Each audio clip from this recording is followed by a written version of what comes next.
the dark place I was in myself and my being, which to me, I describe it as a dark cell. By the time went into the rooms of AA, that there was no windows, no light, no nothing. It was clammy, cold, just Yeah. thick. Yeah. As I came to realize and accept that I was an alcoholic, working a program, working the 12 steps, that wall broke down, that wall broke down. Oh my God, there's a window. I mean, this can really happen to me. Oh my God, there's a door.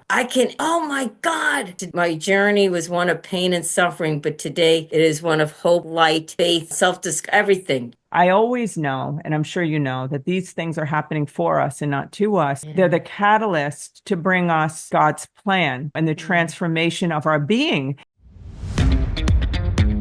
Hey, guys, it is Allison. I am the host of your show, Allison Answers Mission Awake. I cannot wait to sit down with you today and go over how we are going to crush the mediocrity in your life that has been plaguing our society since the beginning of time. I cannot wait to have a real deal conversation that includes intelligence, fun, excitement, and real actionable steps to make a real difference in the life that you're living now and making it into something you can be damn proud of and excited to live. Sit down, put on your damn seatbelt, and get ready for the ride of your life.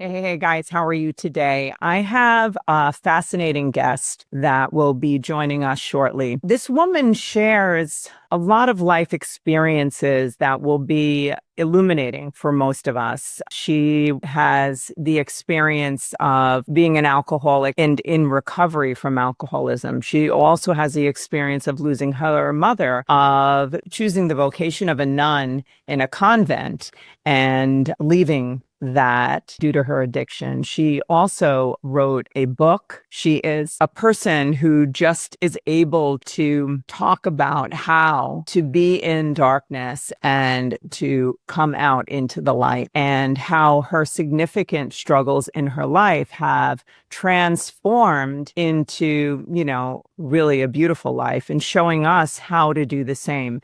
Certainly, all of us know that there is no shortage of struggle on earth, and the way that we manage those things, the way that we perceive those things are our superpower. And she's going to be here to explain that.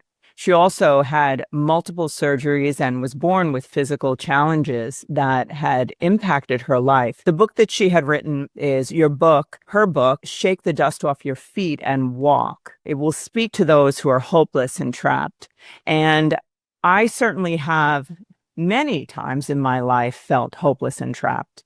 And what I'm hoping for is that anyone who's listening, even if it's one person, if you today feel hopeless and trapped, my little plug to you today is that you understand that from a perspective, when we're in a place of hopelessness, it feels as if nothing will ever change. It feels as if it will be like this forever. And I have noticed that in myself. That is a childhood belief that we all have, is that when we're in a situation, when we're little, we have no framework to understand that it will end and that this does not last forever. And if you notice, we are in a consistently shifting and changing world. And what we want to be doing is shifting and changing toward our greatness, toward more hope, toward our expansion. So during these times of difficulty, you're going to learn that those are the times that lead us to the higher level, to higher ground,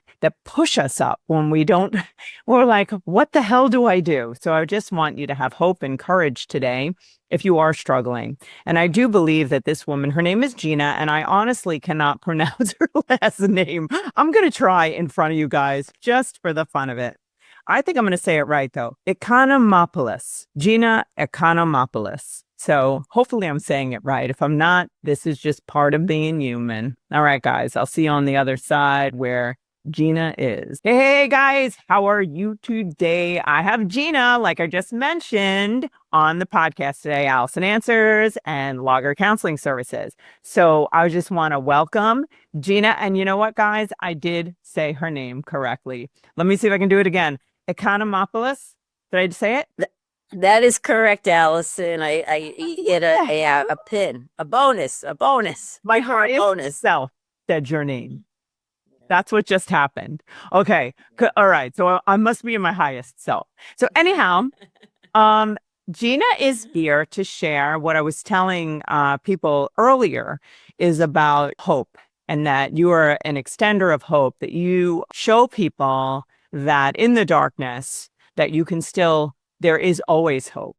And my God Almighty, if we can just reach one person who in a very dark time can understand that this too shall pass, we've done our job today, Gina. That's what matters, right? So, Exactly. welcome to Allison Answers. Uh, Thank you so much, Allison. First of all, I'd like to thank you and to all the listeners because I agree with you. If we could touch one person, it's a great success. It And is. just talking to you is a great success, as we share earlier, and it's like, yeah, and because it gives us hope because we're in the light. I'm in the light today, I should say. I wasn't in the light many moons ago, but I'm in the light today where I can be present to life. I could show up to life as well as I could show up to others and I could share my journey when it comes up of where I was and where I am today. And it gives me hope too, because it helps me to remember where what happened, the suffering and the pain and where I am today because life goes on. So more pain comes, more situations, challenges, whatever one may say. I mean, life goes on without me or with me. And but yet I have the tools of in hindsight to, wow, I had to give myself hope by looking back and seeing what I went through and where I am today. So I thank you ahead of time for allowing me to share. That's wonderful. I really do know what you mean. You know, you have such I I'm trying to think of where I even want to begin because I'm just dying to talk about your time in the convent, but we'll wait. So, could you just share with us? I'm kind of looking at it almost like in three sections, like where you were and how you know the difficulties and challenges you had in your life and how you transformed and came out of them. I would love to hear some of that background. Yeah, I'm I'm from New York. I'm a Long Island girl. Was That's born in where I am.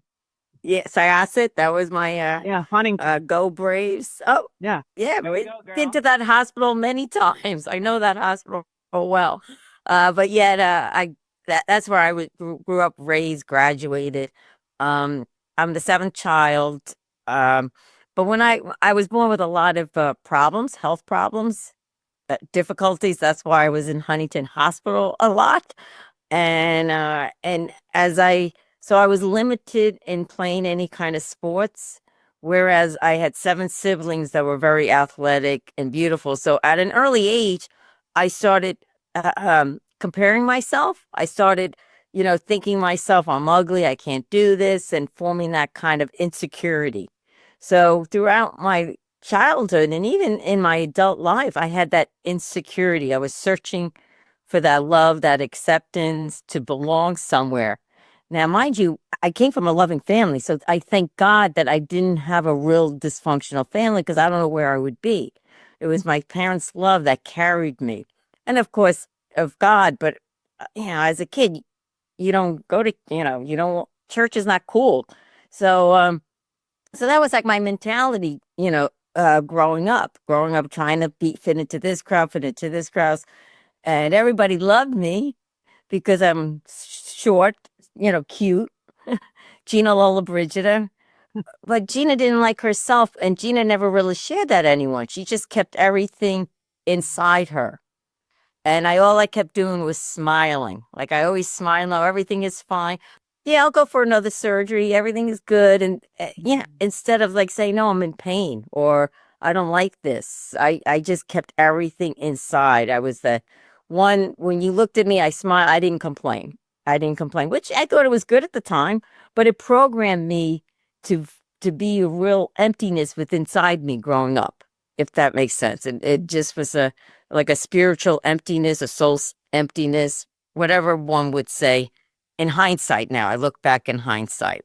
Yeah. Um, so I continue on my journey of looking for that love, finding it in all the wrong places.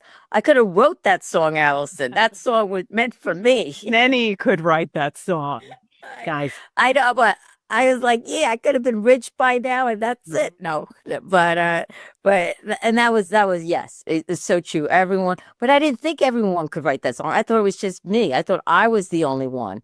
I thought everything always happened to Gina. Everybody else has the peace and the serenity, the boyfriend, the girlfriend, whatever it may be, but not Gina, not Gina. Like I got used to pain, I got used to suffering, whether it was physical or being left out or whatever it may be. I just got used to it. That was me. And where my siblings, they flourished, they got married, they had kids and everything. And when I was 18, my dream, because we all have dreams as a girl, as a child, and my dream was to get married by 18 and have 5 kids by 25. Why not? I mean, because that's how much love I had and respected my parents to see what how they brought us up and everything. I was like, yeah, that's what I want. I'll be a housewife, a mother, raise 5 kids, seven, eight. Never happens. I mean, it didn't happen. And so as I did go to college because my father was so good to all of us that put us all through college and wanted us to go away to experience life. And I did. I went to a school in Connecticut, a college, and I experienced life. And what was that life? Is partying, drinking, like in that kind of scene. And and you would think, and then I graduated from college, and one would think by now you'd like yourself, you would have that confidence in oneself, you would have that high, self-esteem, but not Gina, not Gina. She just kept searching and searching, and after college, one would think you'd find a nice 9 to 5 job, and you find your man, da da da. But yet, I bartended. I went to bartending, and that was like a dream come true. I really didn't realize it because I'm surrounded by the college scene, a bunch of drunks. And there in college, I got a degree in social work. And also in college, I became a pool shark. I was the best pool player across campus. Everybody was well known. So here, with that 2 degrees, I get a bartending job. All right. How could anyone refuse that? Yeah, that paper application. So I bartended and I enjoyed it because, like I said, being in that atmosphere that I kind of felt comfortable, but it wasn't really that. I thought it was comfortable, but it wasn't the true comfort that I was searching for. And as during bartending, I decided forget about the 9 to 5 job as a social worker. I said, let me go and apply to cruise lines and be like a Julie McCoy because I had a personality plus and I could tell everyone like, hey, everyone, welcome, welcome to the Love Boat. And so I just that was another dream of mine. Okay, and then I'll find my guy, Prince Charming, etc., etc. But yet that didn't happen because during that time of applying and doing the steps I need, my mom was diagnosed with cancer. She went in for minor surgery in August of 1991, and the doctor came out and said that she had 4 to 6 months to live. She was terminally ill. Horrible. Yeah. But what is that, Allison, when you're at that age? What is that? And it's like, no, my mom's not going to die. What does Right. that mean? You don't even What believe it. It's not even I don't believe it Yeah. because at this point, I'm out of the church. Not that I didn't believe in God, but I didn't have a relationship with God. I didn't have that heart to heart or whatever the spiritual relationship.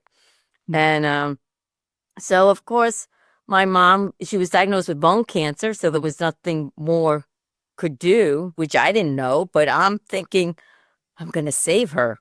Allison, I'm going to save her. So I'm doing everything I could, get the rosaries out, get the novenas out, pray. Oh, guess what? I went back to church, to mass and say, hey, because we were raised Catholic. Hey, God, I'm here in church, so heal my mom. Heal my mom. Heal my mom.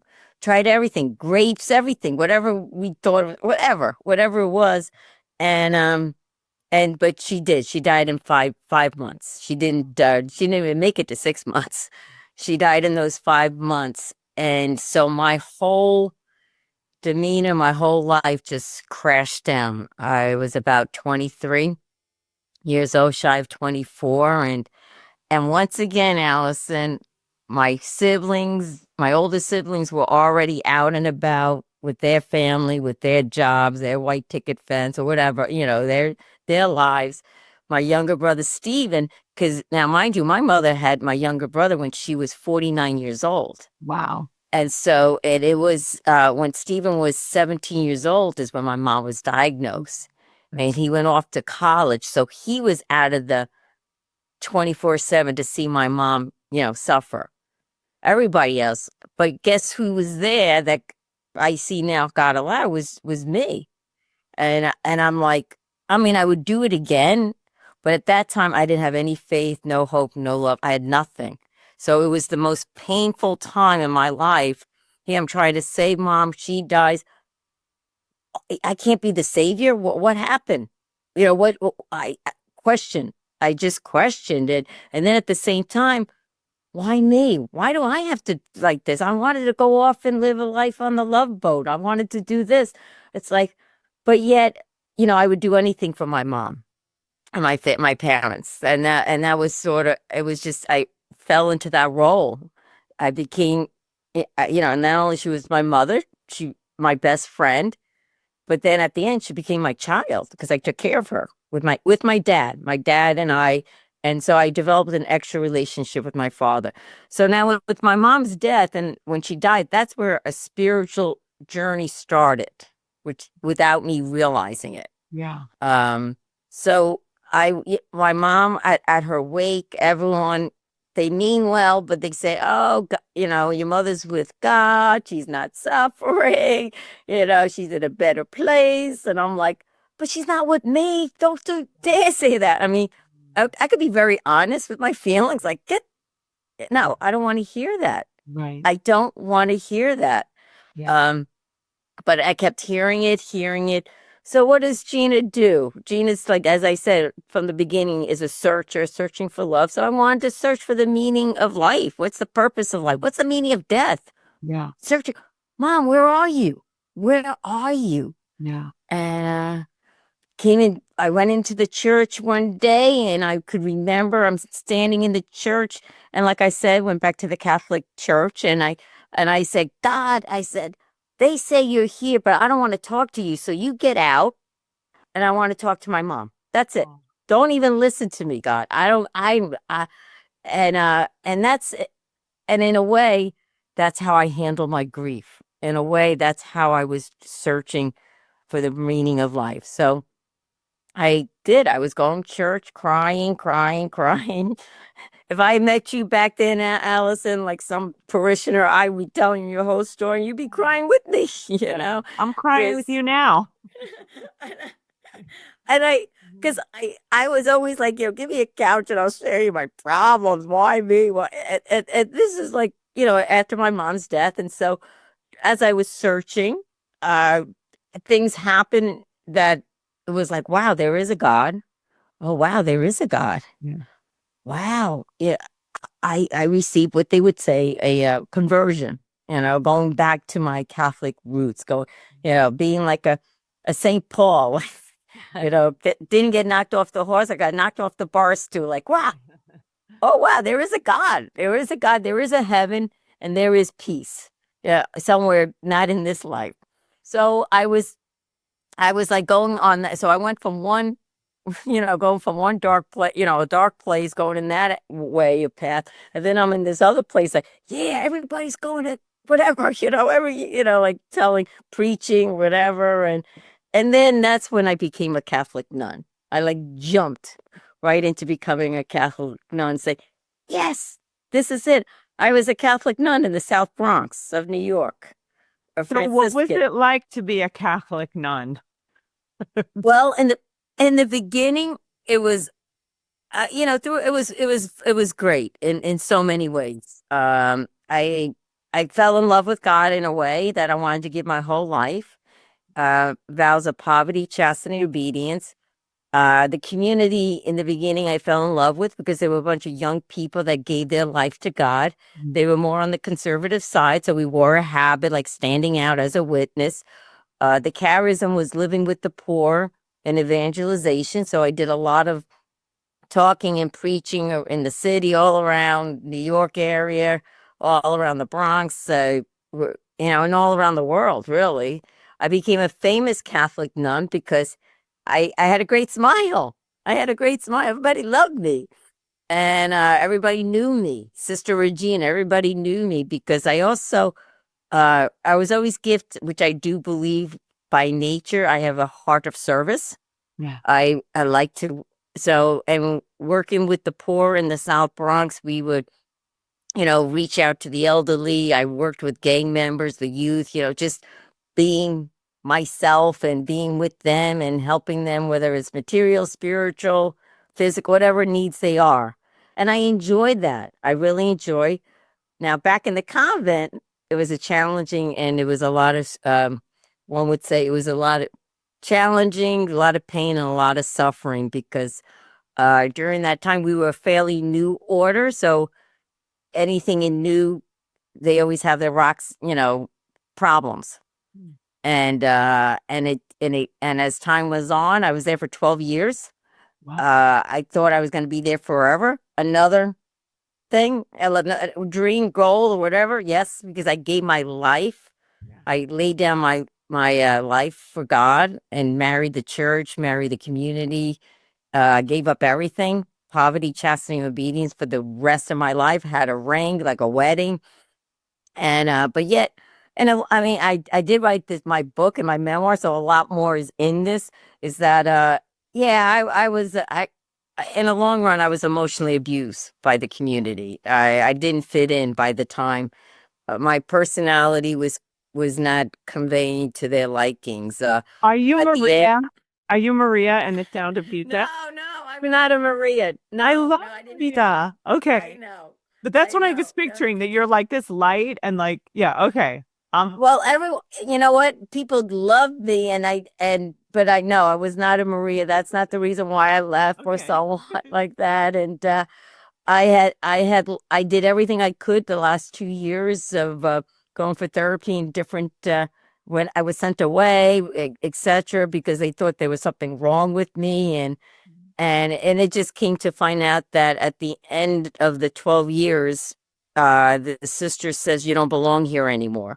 So after putting my blood, sweat, and tears into that whole community, to all the people, and even into my personal problems, whatever, working things out. It's like a marriage. You work things out. I mean, you may understand as a counselor. You work, Yeah. people work things, work things, and I did everything that they asked of me. I tried, and then it comes to find out, like, during the time they were trying to crush my personality, it was just a lot of pain and suffering. Allison, I experienced another darker than I was when I lost my mom. A dark place where I just was like, I couldn't understand why the church and good people doing this to me because a lot of things were hidden but not in my like I wrote my story and I shared stuff from my story that I once again I smile. No, everything is great at the convent. No, I'm doing great. I'm doing great. But in the long run, it was very dysfunctional and very dysfunctional. And I guess also at the time I still wasn't I was still there was still a sickness within my heart and soul because of the fact that I still not that I didn't like myself because of course I told everyone they love God. It was more on a religiosity Yeah, aspect, if that makes sense. it I, does. I and I do have to say, my last 12 year in the 12th year when they wanted me to get help, which I did go to a silence retreat uh, for a month, and then that's where you go with the Bible and everything. And then, but I ended up staying for 7 months. And that's where I came back into my heart. Like, that's where I realized I've been missing a spiritual heart to heart relationship with God. During those At 7 that, months. Yeah. So you were just connecting to God and just, were you actually silent the whole time? Yeah, well, yes, I did have it was run by brothers and sisters, run by a community, and one of the sisters were assigned to me, and she would come in like every 24 hours, say like every day at 12 o'clock.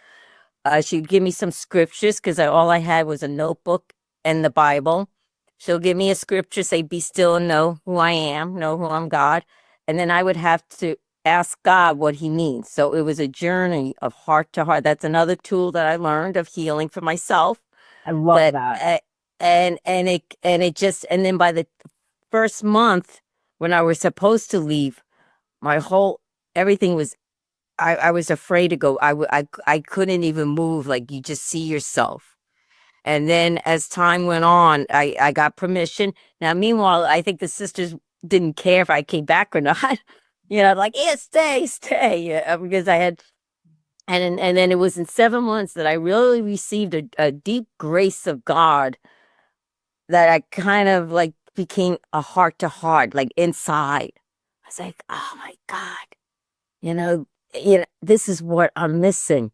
This is what I was missing. So when you receive that inside, I go back to the community. I want to share with all, but they didn't want to listen to me. They didn't want to hear me.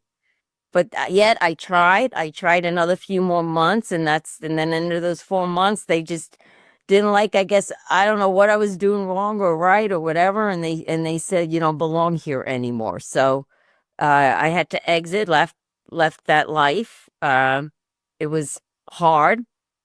It was hard, but yet it was the best thing ever today that I look back. Yeah. Yeah. Yeah. Do you think that part of the conflict or the dissonance between you guys was that you were having these, because you can see that like you're very down to earth. You'd like have it's almost like your path almost seems like a soul connection. Like that's what it seems like. So if people, are in a let's say a religious organization or something, and their focus at a particular time is about following structure and rules, and that's why I mentioned Maria, because I feel like she didn't, but like and that you demonstrated freedom in your connection with God that didn't match their structure. Was it more like that? Perfect. That's Perfect. You could be a counselor. That's Yeah. perfect. That's what I heard. Yeah. It's like a cookie cutter. They wanted me to, it's like they want me to do this, and which I was. They wanted Jesus to do that too, didn't they? Yeah, exactly. Yeah. Exactly. So Yeah. I continued in my life and my journey, and really I was not confused. I was lost because now, mind you, I'm 42 years old. I'm back in the world, so to speak, because in the convent in the South Bronx, we were sleeping on the floor. I didn't have, beds. We didn't, chairs, things like that. We lived an austere life, Got an it. austere life, full habit, no hair, etc. So came out of the convent with no hair, took off my habit, and I had a spiritual director at the time that was guiding me. He was a Jesuit from Fordham, and he had said to me, "The sisters are crushing your personality. You got to, when I went to him and said they told me to go, he goes, "Yeah, it's dysfunctional. Your community's dysfunctional. They're crushing."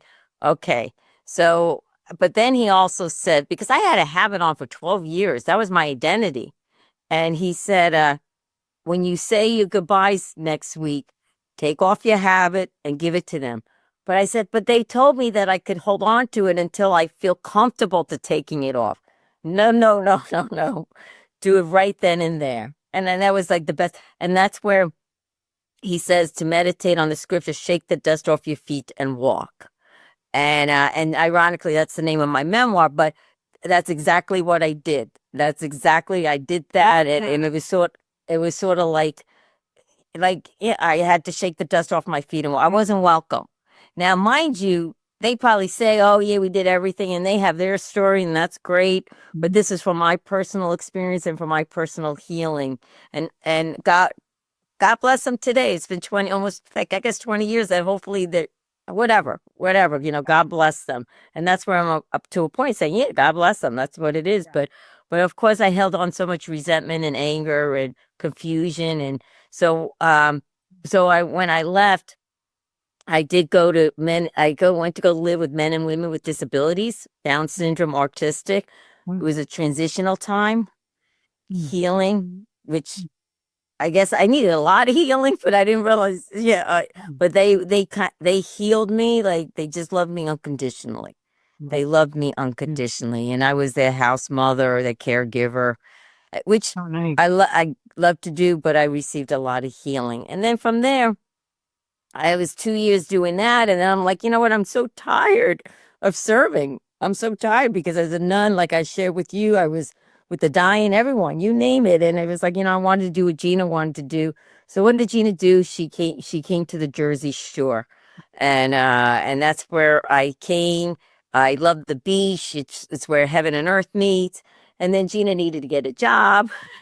So two things Gina knew how to do: bartending and social work.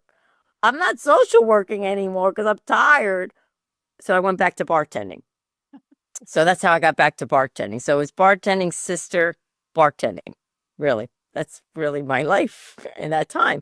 Hey, guys, how are you? Isn't that amazing? This story that we're hearing on this show is great. I want to just give a shameless plug of my book. I would really want people to have a good look at my book and to understand what it really is. I used to be ashamed to plug my book, and then I realized, how is that right, to keep the information, the 30 years of experience that I have, the 8 years of education, the trauma that I grew out of and learned how to manage, and how to manage emotion, all the training I've had in neuroscience and quantum physics. How can I keep that from the public? So it's not, I used to think it was like something I should, be humble about, but being humble is silly when you're keeping things away from people that they need. So what I want to tell you about my book, and I hope that you do get it, because I think it will really help you. I've gotten a lot of tremendous feedback about my book, and that it's really, really of great value to a lot of people. And what it is, it's an interactive read, and there's inside of it, there's journal entries. So as I'm teaching and going through the book and teaching you how to create the life you want by understanding how you're wired, how your thoughts, feelings, how your words, how thoughts are things, and the neuroscience behind it, and how we are programmed from the time we're 0 to 7 years old to live a life of mediocrity or a life of poor design because of meaning that we attached to events when we were children that just became our programming. What I want to tell you is that there is a way out, and it's a simple way. It's very simple. I believe in the simplicity and the grace in healing, and that it doesn't have to be a big work. So I would love it if you'd get my book. It's a best-selling book on Amazon, and it's my first. And I encourage you to get it. It's called The Wake Up Call, an interactive read for building the life you want. I don't think you'll be disappointed. Thanks so much for being on the show, and let's get back to it. How did you become a person in the 12-step program? Okay, that's all right. So here I am bartending. A gentleman walks in. His name is Danny, and I started dating, and he didn't know I was a nun and everything because it was 2 years after. So I was like a Maria, a late bloomer Maria, one would say, because I did. I found a nice guy, great. Uh, he loved me for me, etc. Experienced that love. He was a great man, but he was an alcoholic. I didn't realize that. Yeah. He was he was a drinker when I met him in the bar. So, but yet he was an alcoholic. So he was struggling with his own demons, with his own disease. I didn't really know much about the disease in itself, but he did say go to Al-Anon, which is a 12-step program for the families of alcoholics. And so I did. That's where began learning the 12 steps. I'm like, wow, these 12 steps, I said, I did them as a nun. I know better than them. But yet, if you remember, as when I was a nun, it was more on the religiosity side, it wasn't a spiritual side.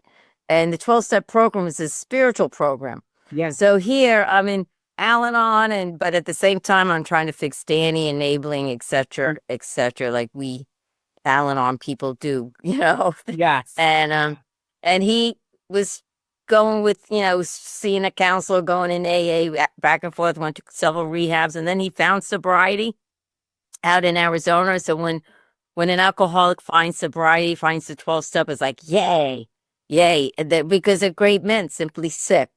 And once again, another dream. Like I was like, yeah, Danny, we'll go to Arizona where he found sobriety, white picket fence, where I'll support you and love you in Timbuktu, whichever, as a sober person. And he's excited. We're excited. He comes back to the Jersey Shore to pick up his truck. Blessings, bless it with holy water, rosary in the truck. This is it. This is it. And but then yet his mom went for a ride, and they were in a tragic car accident in Indiana, and his on Route 70, and his mom died and burned up, and Danny burned up. He was burnt from the head to the toes, but he survived.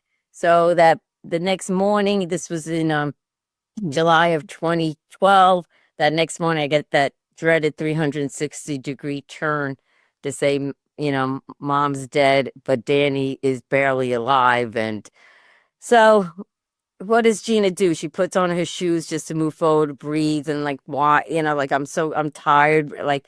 Like, how can nothing perfect in my life happen to be perfect? That's what I was kind of looking for. And so of course, I uprooted, went to Indiana where it all happened. We got involved with the 12-step program of AA and Al-Anon out there. Friends reached out because Danny did survive. God, you did it. Danny, you know that you survived. You got so, like this. You wouldn't want to drink again. I was very unfamiliar with the disease of alcoholism and an alcoholic and the brain. Yeah, I mean, because what does an alcoholic do? I realize now, when you're in pain, emotional, you drink. So a few months after that accident, he did pick up. We're in Indiana. And I'm like, how could you? But yet, Allison, during his accident, he hit 5 trees. His mother was knocked out.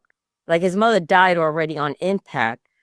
But for some reason, Danny was conscious, was aware, and saw this whole thing happening and seeing his mom burn up. Oh my. So how can you not pick? I mean, well, you're an alcoholic or not, what to pick up. So he did pick up.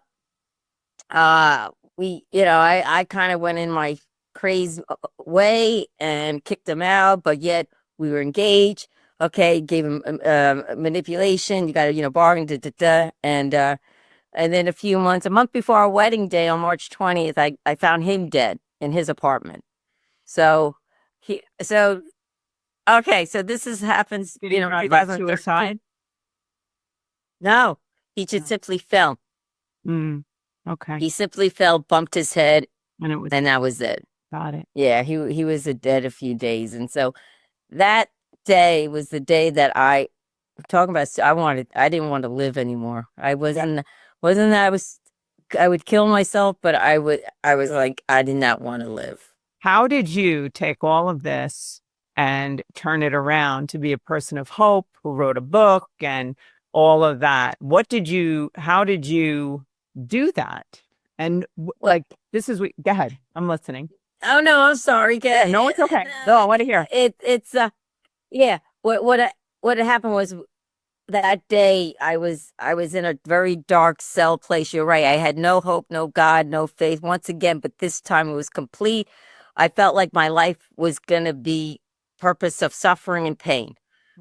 Now, as I was searching, I about a month, 2 months later, I started writing out all the pain that I experienced with Danny.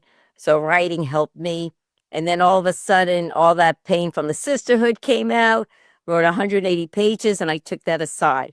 And then I was carried. I don't remember, but I was carried to New Jersey, trying to start a life, trying to do what I didn't know what. I had in such a dark place, but somebody told me, encouraged me to go to an AA meeting, like an open speaker. So I did.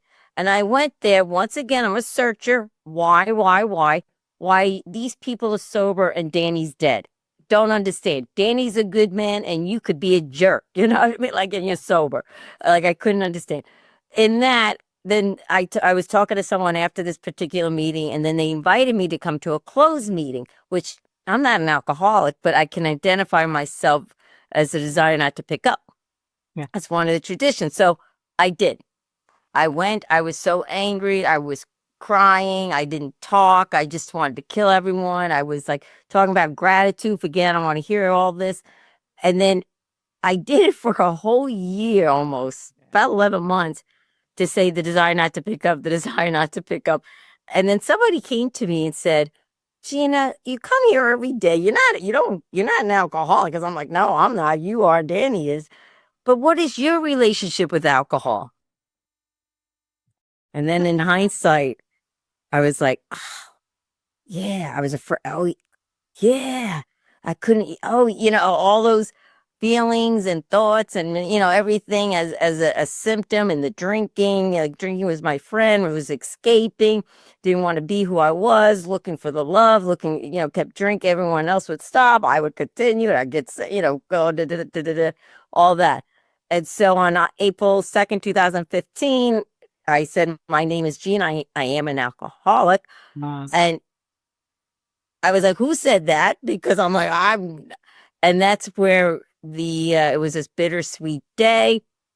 And then I came to realize that day, the reason why it was so painful, because everything I was carrying, my denial, everything, the grief, the shame opened up, like the fear, the self-hatred opened up. And then something inside me said, are you going to go drink it away? Because that's what I used to do with my feelings. Are you going to go to your comfy couch, your self-pity couch, which I love to do, and bring people with me?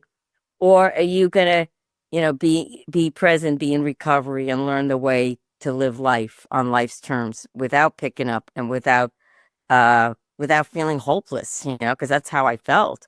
So I joined this program. I worked the program one day at a time. I listened, I learned, and day by day, uh, everything just became more light. The dark place I was in myself and my being, which to me I describe it as a dark cell. By the time went into the rooms of AA, that no there was no windows, no light, no nothing. It was clammy, cold, just thick, Yeah. thick. That as I came to realize and accept that I was an alcoholic, working a program, working the 12 steps, that wall broke down. That wall broke down. Oh my God, there's a window. I mean, this can really happen to me. Oh my God, there's a door. I can, oh my God. And so, yes, Allison, today my journey was one of pain and suffering, but today it is one of hope, light, faith, everything. You name it, it's positive. So today, like I shared earlier, life goes on with me or without me. Now I have the tools in my toolbox that I could live life on life's terms without just being a sober woman today. And the last thing I'll share is that when I came into the rooms, I hated God. And here I was a nun. And people would come up to me and say, you shouldn't hate God. Yes, I can. I was married to him. Come on. It's like on the couch. Yes. And that's what I've learned. I learned that I could be feelings, and it's okay to feel, and it's okay to share, spit it out and everything. And there's so much I could learn that I have learned and share. And that's why I wrote my book. It's to share and spread myself and my story, my heart to all, that, yes, there is hope and strength in all of us. You know, just just to piggyback on what you're saying, I really do believe, and anyone who works with me knows that I say this, like the 12-step program, that Design for Living, it was developed in the Oxford movement. It's, it was based in Christianity, but it's God is anonymous in that program. He's willing to be anonymous. And it is a life-changing, it is a complete design that creates like actual tools, like you're saying, like they say, like, pick up, like we have a daily reprieve, which is dependent upon being in fit spiritual condition and like Yeah. picking up our spiritual toolkit, and I just love, any way that I can, showcase like what you are, that no matter how far down the pike you've come, there is always a solution. There's always an answer. There's always hope. And, anyone who's listening, people wish who are in a 12-step program, like the people who are not in a 12-step program, they're like, shoot, I wish I had like some sort of an addiction so I could be in this program because it's so damn good. It's like, how would I qualify for this program? But it is really true. And, I just think it's amazing. So if I'm giving it a plug, which is not really, I'm not, attraction, not promotion, but Potion. yeah. And Allison, I agree with you because in hindsight, the 12 steps would be great for my convent, for the sisters, for religious life. Anyone. That's what I'm like. Yeah. You know what? Because I'm so sorry. Go ahead. What were you saying? no, you go ahead. Go ahead. It's, like everything is emotional sobriety. It's, developing emotional sobriety. And when you do that, things aren't scary anymore and you don't have to react, and you can, and life is not dependent upon externals. It's only, it's an internal experience that we're influencing our outside world by our internals. So I just value your sharing your story so much. And, thank you. what would you say to someone who's in a dark place? What would you say if you could give them 3 like practical tools that, and when I say practical, it doesn't mean that they have to be like physical, but they're actionable steps that they can take to restore hope. Yes, I always say, do not lose hope. That's the main thing. That's something that you hold on to, and also I encourage whoever's listening and it is in a dark place. It's okay. It's okay to feel the way you're feeling and to spit it out. And there's so many resources like a 12-step program, like a counselor, or like a group people that you're not alone, is to share. Yeah, I feel like crap today. And keep searching, just keep moving forward because I, God did for me what I couldn't do for myself. Yeah. So I know that God can do for all that they can't do for themselves. And the biggest thing is not to give up. Really, if you don't give up and you keep breathing one breath at a time, 1 minute, one step. Okay. All right. I'm going to go and get an ice cream. Oh, I did very good. Okay. Because I know when you're grieving, I was in such complicated grief. For me, at one time, when I started smiling, I was like, no, I can't smile. And that was like 2 years later. Oh, yes. Okay, now I don't know why, but now I'm going to smile.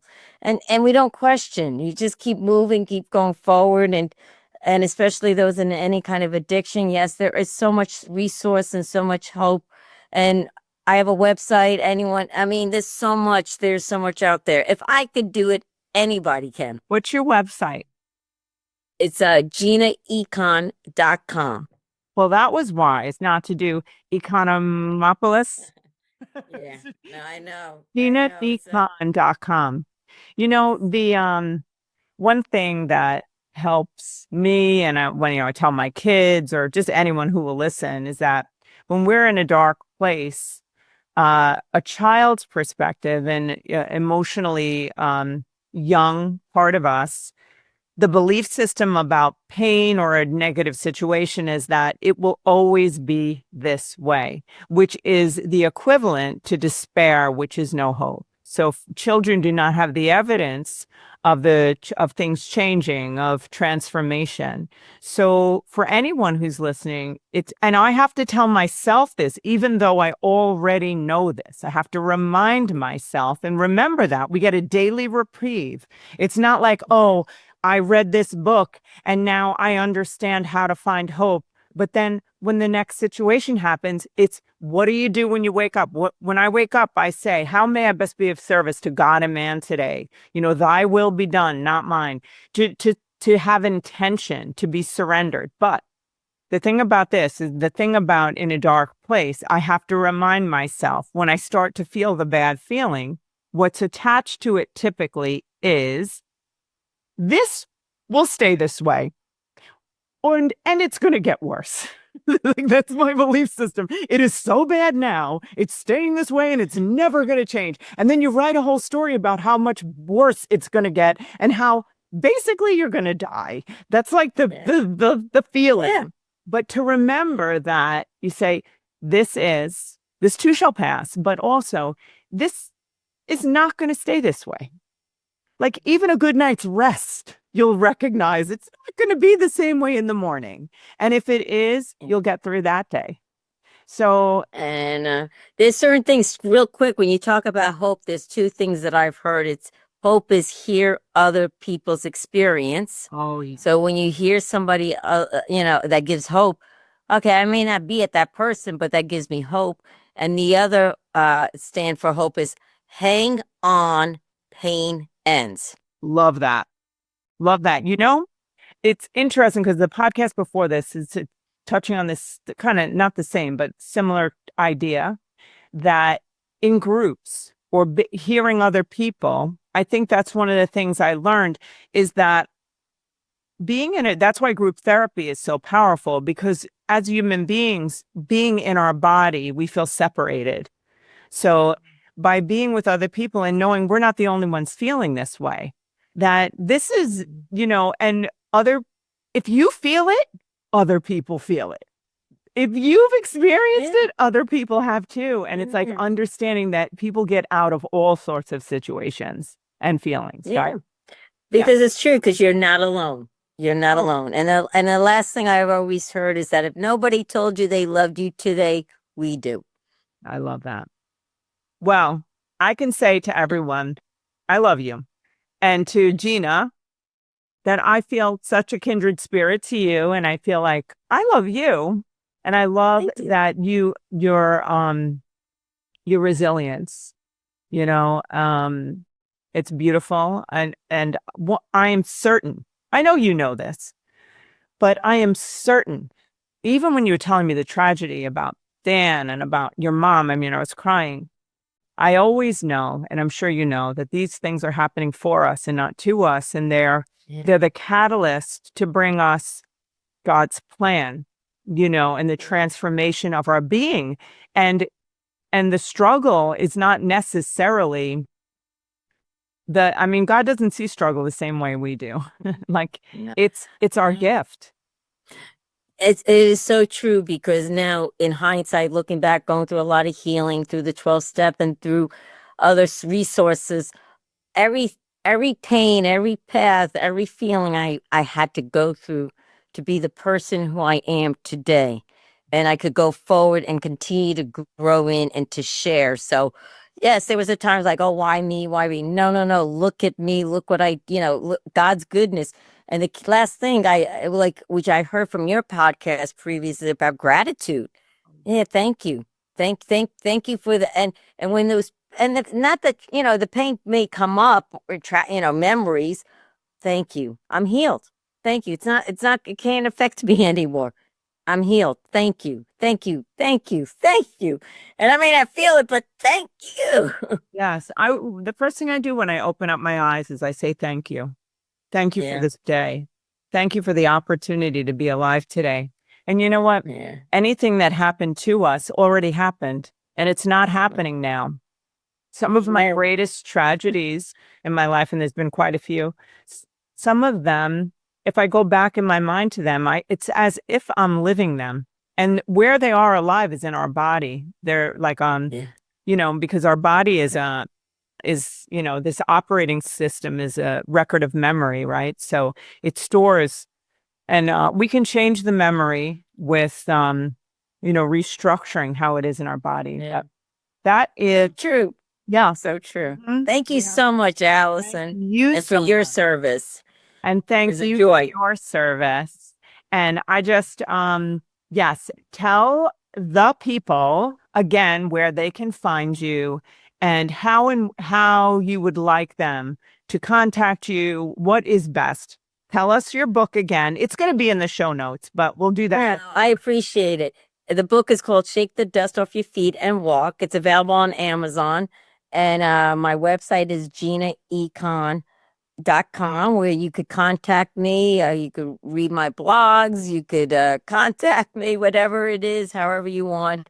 Yes, I'm on Facebook, Gina Economopoulos, but you could also get the link through my website. So if Instagram, I'm on TikTok now because I'm trying to like promote, but why not?